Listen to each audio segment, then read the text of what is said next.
l'agence So Wine présente So Wine Talks.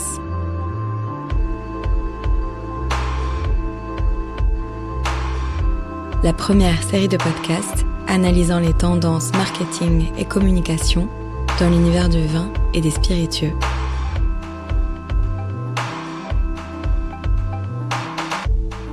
Bière, spiritueux et même vin sans alcool ou avec une teneur réduite en alcool, les no-lo semblent être partout.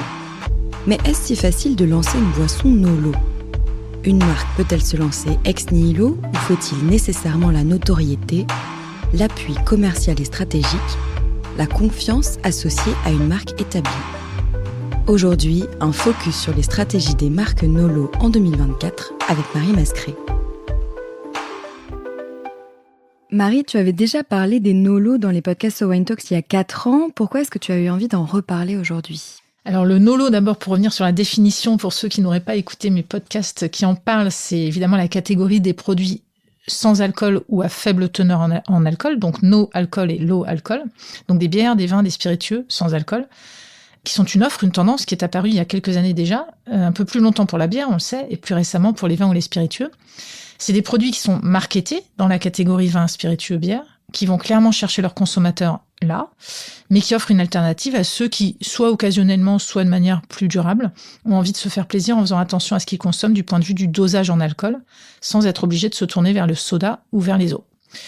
On a déjà parlé également dans les So Wine Talks des chiffres déclaratifs de consommation des Français autour des no-lo, donc je ne vais pas y revenir. Ce qui m'intéressait aujourd'hui, c'était de me pencher sur la question du point de vue des marques.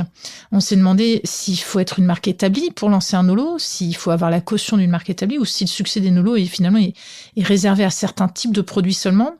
On s'est aussi demandé si les marques qui se lançaient sur ce segment ex nihilo, sans la caution d'une marque déjà connue du grand public, pouvaient elles aussi remporter un franc succès. Et donc, on va voir qu'on a les deux cas de figure qui sont possibles. Alors, comment est-ce qu'on catégorise les différentes marques qui proposent des produits no-lo ? Alors pour nous, on peut voir 3 types de marques sur le marché, que ce soit d'ailleurs dans la bière, dans les spiritueux ou dans le vin. On a d'abord les professionnels du secteur, donc qui sont déjà des acteurs dans le monde du vin, de la bière ou des spiritueux, qu'ils soient petits ou gros, qui vont choisir de se diversifier en déclinant un produit ou une gamme en no-lo. La plupart de ces acteurs, ils soutiennent ces gammes avec leur nom, donc c'est vraiment une marque caution. C'est un moyen pour eux aussi de fidéliser et de recruter des nouveaux clients. C'est un moyen de montrer leur originalité, leur ouverture d'esprit et leur capacité à écouter les consommateurs. C'est un moyen aussi de montrer leur expertise, puisqu'ils démontrent par là qu'ils maîtrisent aussi le processus de désalcoolisation. Et là, on a plein d'exemples sur le sujet, y compris des distributeurs, c'est pas seulement des producteurs. Je pense à l'exemple de Duga, le distributeur Duga, qui a un produit qui s'appelle Siegfried, qui est un no-lo. Donc ça, c'est les professionnels du secteur déjà existants. On a aussi des marques qui se lancent, qui sont indépendantes ou bien qui sont rachetées par des grands groupes, mais qui sont des marques indépendantes au sens où elles n'ont pas la caution d'une marque existante. Et donc, elles ont un univers propre. Elles sont souvent distribuées chez des cavistes généralistes et spécialisés no-lo, d'ailleurs. Et puis, quand elles appartiennent à un groupe, elles bénéficient aussi de la force de frappe commerciale du groupe. Donc, c'est aussi intéressant. Et en tout cas, elles n'ont pas forcément besoin d'avoir la caution d'une marque existante pour leur développement. Et puis, on a les marques qui sont lancées indépendamment, vraiment de manière indépendante, avec 2 grands cas de figure. Des marques qui, elles, reprennent complètement les codes vins et spiritueux. Elles parlent de savoir-faire, elles parlent de cépage, elles parlent de lieu d'origine. Et puis des marques qui s'en affranchissent d'ailleurs, plus ou moins complètement, c'est aussi assez étonnant, et qui font finalement des no-lo un produit de consommation courante au même titre qu'un jus de fruits ou un soda. Alors la catégorie no-lo, c'est une catégorie à part, il n'est pas forcément nécessaire d'avoir une notoriété déjà installée pour se lancer. La difficulté, ça reste surtout de convaincre le consommateur, à la fois de tester et puis de racheter le produit. C'est aussi d'avoir évidemment les moyens de développer sa notoriété et de développer sa distribution, ce qui est clairement le nerf de la guerre. Alors, ce qu'on observe aussi, c'est que pour le moment, le marché des no-lo, que ce soit pour les vins ou pour les spiritueux, il reste relativement niche. On en entend beaucoup parler dans les médias, mais finalement, c'est pas une consommation qui est exponentielle. Si on reprend les données du baromètre So Wine Data 2024, on a 28% des Français qui déclarent consommer des vins et spiritueux sans alcool ou à faible teneur en alcool. C'est beaucoup en soi, puisque c'est un tiers des Français, mais finalement, c'est un chiffre qui est quasi stable depuis 4 ans, voire en légère baisse. Et si on se penche sur la catégorie des jeunes, les 18-25 et les 26-35 ans, ils sont plus nombreux à en consommer, globalement. Ça, c'est vrai tous les ans. Mais là aussi, c'est une proportion qui reste stable. Et puis, à noter aussi, pour remettre un peu dans le contexte, que la catégorie de sans alcool qui fonctionne le mieux, c'est la bière, sans surprise, puisqu'elle bénéficie d'une antériorité sur le sujet. Mais là aussi, si quasiment toutes, voire toutes les grandes brasseries proposent désormais des 0% en GMS. La notoriété et l'affinité avec la marque préexistante influencent l'achat, y compris sur des marques lancées uniquement sur le créneau du sans-alcool, donc qui sont pas la déclinaison d'une version avec alcool, mais c'est forcément plus facile pour eux, quand elles s'appuient sur une grande brasserie, de se développer. Je pense à l'exemple de Tourtel, par exemple, qui a été relancé en 2015 sous le nom de Tourtel Twist, qui est leader du sans-alcool avec 5,7 millions de foyers acheteurs en 2022. La marque bénéficie à la fois de la notoriété de Tourtel, qu'elle avait acquise dans les années 80, mais aussi et surtout du soutien de la maison mère Kronenbourg, sans d'ailleurs qu'on fasse le lien avec la maison mère. Et est-ce que tu peux faire un focus sur ces différents types de marques ? Oui, alors du point de vue vraiment de la marque, on les a catégorisées de manière différente, selon d'abord que ce sont des marques qui assument le fait d'avoir des NOLO, donc tous les produits portent le nom de la marque. Les avantages dans ce cas-là, c'est qu'on n'a pas besoin de justifier le savoir-faire. Le sans-alcool, c'est vraiment ce qui apparaît comme une opportunité pour faire valoir la créativité et l'expertise de l'entreprise. Ça fidélise une base de clients existante, voire ça permet de recruter par le non-alcool des nouveaux clients qui, demain, vont consommer de l'alcool. Ça permet de capitaliser sur un nom, mais aussi sur un circuit de distribution existant. Il n'y a a priori pas d'investissement de développement spécifique d'une marque tierce. Les désavantages pour les producteurs d'alcool qui développent des marques sous leur nom, en sans alcool ou en faible teneur en alcool, c'est qu'elles doivent évidemment respecter la loi E20. Et puis, a priori, ça rend difficile le fait d'étendre la gamme de NOLO demain. On reste un peu dans le cœur de métier, que ce soit vigneron, brasseur ou distillateur, avec potentiellement un piège si demain le vin désalcoolisé ne s'appelle plus vin, par exemple. Alors, dans le détail, il y a plusieurs approches. Ça peut être la simple déclinaison d'un produit alcoolisé. C'est ce qui permet de capitaliser sur une marque existante ou un circuit de distribution et de simplifier le choix pour le consommateur. D'ailleurs, les versions NOLO reprennent souvent les mêmes noms et les mêmes design packaging que leur version alcoolisée. On a des brasseries, on a des cidreries qui ont intégré un sans-alcool à leur gamme permanente. Je pense à Gallia, par exemple. On a également Maison Sassy dans les exemples, qui a un cidre bio 0% aujourd'hui. On a aussi Brewdog, Desperados et tous les grands producteurs de bière en particulier. On a des marques de vin, je pense à Ubi par exemple, qui propose des vins sans alcool classiques et effervescents au sein de sa gamme classique. Les codes sont proches des versions avec alcool. Et puis un autre exemple avec un grand acteur du monde du vin en France, qui c'est J.P. Chenet, qui a lui aussi créé un vin sans alcool qui est clairement identifiable comme étant un vin J.P. Chenet. Donc ça, c'était pour la partie vraiment simple déclinaison d'un produit alcoolisé. On a aussi des gammes distinctes qui sont assumées. Ça, c'est le cas de figure quand une marque va créer un repère par un nom et des codes graphiques, un moyen de distinguer le produit des autres et faciliter la mémorisation. Mais on est quand même sur un produit différent.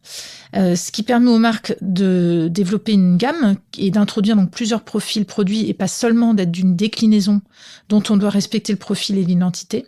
Et donc certaines formes de liberté qui permet de proposer des produits peut-être plus intéressants et plus en ligne par rapport aux attentes du consommateur. Je pense à l'exemple du vin sans alcool de domaine de Grenaudière, qui a les mêmes codes PAC que le Petnat, même s'il n'a pas le nom de la gamme, on est sur le même segment, plaisir et fraîcheur, sans la promesse terroir ou cépage, donc la communication est un tout petit peu différente. Je pense aussi à la cave de Ribeauvillé, qui a ajouté une section vin désalcoolisé qui s'appelle Rib Haut, avec le 0 à la place du haut, dont le nom reprend celui du domaine, donc, et donc un logo de la marque qui apparaît sur les packs. Et puis, autre cas de figure, où là où on a un nom de produit qui est distinct, donc qui est soutenu par le domaine, mais avec la possibilité plus tard que la marque prenne sa complète autonomie. Je pense à Kisume de Aubert et Mathieu, qui est un produit qui fait partie de la gamme non nommée des vins d'exception, même code PAC que les autres produits d'Aubert et Mathieu, mais la mention zéro alcool est bien lisible. Et puis encore les produits des vignobles Raguenaud, Tip Top, ou bien Secret de la maison Almeras, c'est le même nom pour la déclinaison en 3 couleurs, le nom de produit étant majeur, celui du domaine en mineur. On n'insiste pas sur le côté zéro alcool. Le code PAC, pour autant, est quand même légèrement en rupture par rapport aux autres vins du domaine, avec une dimension plus accessible et plus décomplexée. Et puis on a aussi ceux qui ont créé des marques distinctes. Alors l'avantage quand on crée une marque totalement distincte et différente, c'est qu'on limite la prise de risque quand le marché est encore confidentiel. Ça permet d'autonomiser la marque demain si le succès est là, avec un univers propre, et puis ça permet de s'affranchir potentiellement des codes classiques du vin pour émerger et séduire avec une marque qui propose un produit décomplexé. Les inconvénients, c'est qu'on dédouble les investissements sur la marque, potentiellement, et puis ça peut aussi apparaître comme un simple coût marketing pour des domaines qui n'endossent pas ces produits-là. Rien ne vient alors appuyer le savoir-faire. Alors ça permet quand même de porter un univers distinct tout en portant un ADN vigneron. Ça permet aussi de gérer plusieurs gammes, peut-être même demain des produits détachés du monde du vin, de la bière, des sodas, tout en capitalisant sur le cœur de métier et les valeurs de la marque qui les lance. Je prends l'exemple de No, qui était lancé par Château Lacoste, avec une approche différente. On reste dans un univers proche de la marque des vins Lacoste, mais le pack et le storytelling s'alignent avec la marque mère, tout en étant un produit différent. Je pense aussi à Zéro, qui a été lancé par Edmus, c'est un peu le premier grand cru désalcoolisé à Saint-Émilion, alors qui a été lancé, en tout cas on a vu des choses dans la presse, mais qui n'est, de manière peut-être un peu étonnante, pas visible sur leur site internet. Je pense à Fractionnet, qui a créé une marque tactique qui s'appelle Festillant, en plus d'une déclinaison classique sous son nom, en GMS. Cordier aussi, qui possède plusieurs marques tactiques vendues notamment en GMS. Et puis, parmi les autres exemples de grands groupes, on a Palette par Bacardi, Atopia, qui a été lancé par William Grant & Son, Seedlip, qui a été racheté par Diageo. Ça, ce sont des marques qui sont connues et sont connues des aficionados, même s'il n'y a pas forcément énormément de communication dessus. Et puis, dans les cas de figure un peu particuliers, on peut aussi citer Pierre Chavin, qui se définit comme une maison française créatrice d'innovation et d'audace dans l'univers du vin et des boissons alternatives tendance, et comme un expert du sans-alcool, créateur d'expériences et de plaisir, qui lui propose au même niveau à la fois des produits avec alcool et des produits sans alcool. Et qu'est-ce qu'on peut dire des marques qui se créent sans la caution de grandes marques déjà bien établies ? Alors, il y en a effectivement plusieurs et dont certaines ont clairement du succès, donc c'est possible. Les avantages quand on fait ce choix-là, c'est d'abord qu'on n'a pas forcément les codes du secteur, on n'est pas obligé de parler de terroir, de cépage, on peut parler plutôt de goût, de moment. Donc on peut parfois assumer des propositions qui sont inédites et être vraiment dans une forme de créativité autre que celle qui est un peu celle classiquement du monde du vin et des spiritueux, en particulier sur les packs. On peut donc plus facilement porter un discours de rupture. L'alcool, pour certaines de ces marques, est parfois clairement désigné comme un ennemi, donc elles sortent vraiment du monde des vins et spiritueux, en tout cas elles s'y opposent. La consommation sans conséquence, elle est mise en avant évidemment dans leurs messages clés, et là pour le coup elles n'ont pas besoin de respecter la loi E20, pour le cas des produits sans alcool en tout cas. Ça leur permet aussi d'assumer complètement d'être une marque avant tout, avec une vision et une proposition de valeur qui sont claires. Et puis un nom inventé qui va raconter quelque chose, par exemple le nom Upper qui dit avoir un super pouvoir, ou Almave, la douceur de l'algave.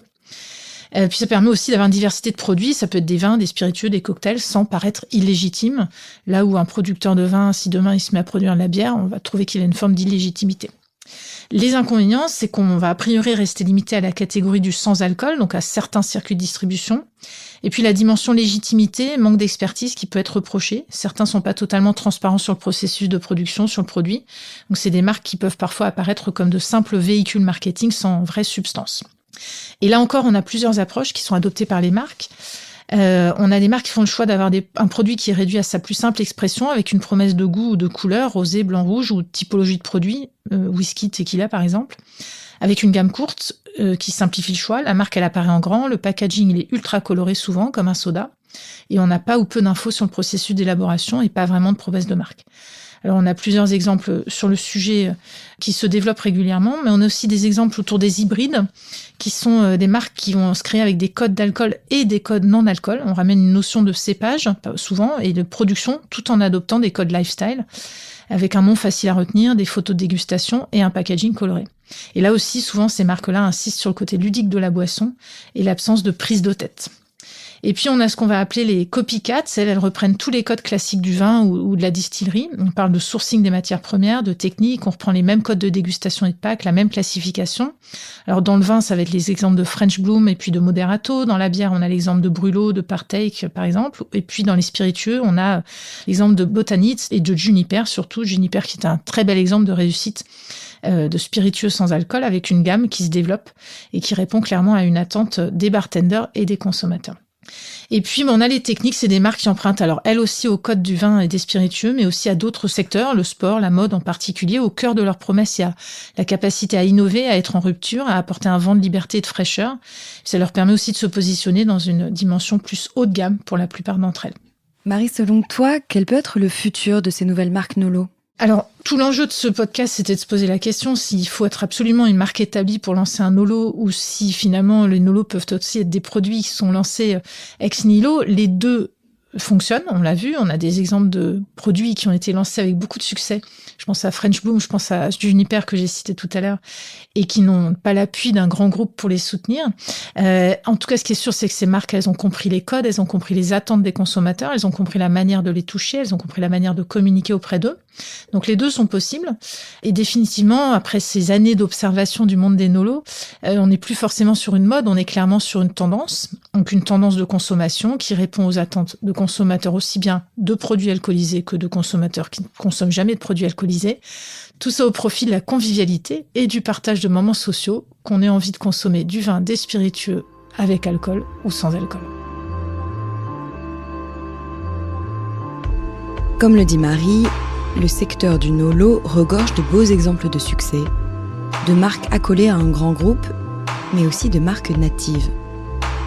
Un segment à suivre qui souvent s'appuie sur les codes habituellement empruntés par le monde des vins et spiritueux pour les twister et leur apporter encore plus de créativité.